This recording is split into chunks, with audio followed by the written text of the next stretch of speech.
கடவுளே எனக்கு இரங்கும்.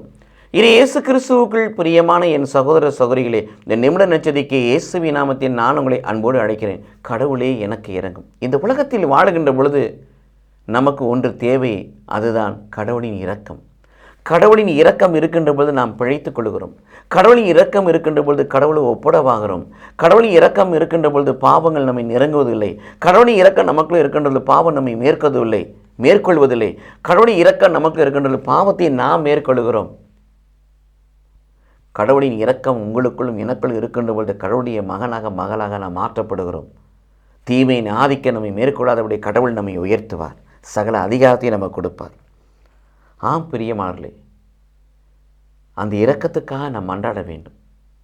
ஒவ்வொரு நாளும் திருப்பலியிலே பாவ மன்னிப்பு வழிபாட்டில் பாவ மன்னிப்பை அறிக்கை செய்த பிறகு எல்லாமல்ல இறைவன் நம் மீது இரக்கம் வைத்து நம் பாவங்களை மன்னித்து நம்மை நித்திய வாழ்வுக்கு அழைத்து செல்வார்கள் என்று குருவானவர் சொன்ன பிறகு, அதை நான் நம்பிய பிறகு நாம் என்ன கேட்கிறோம் ஆண்டவரிடத்தில்?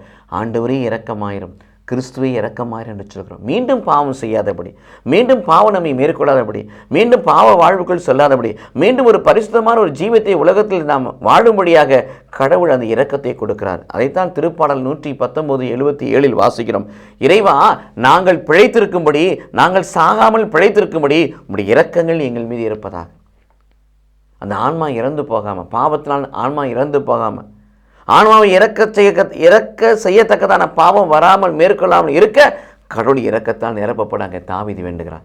நாமும் ஜெபிப்போம். இறைவா, நாங்கள் பிழைத்திருக்கும்படி, வாழ்ந்திருக்கும்படி, ஜெபித்திருக்கும்படி, ஆண்டவருக்கான பணியை செய்திருக்கும்படி உம்முடைய இரக்கங்கள் எங்கள் மீது இருப்பதாக.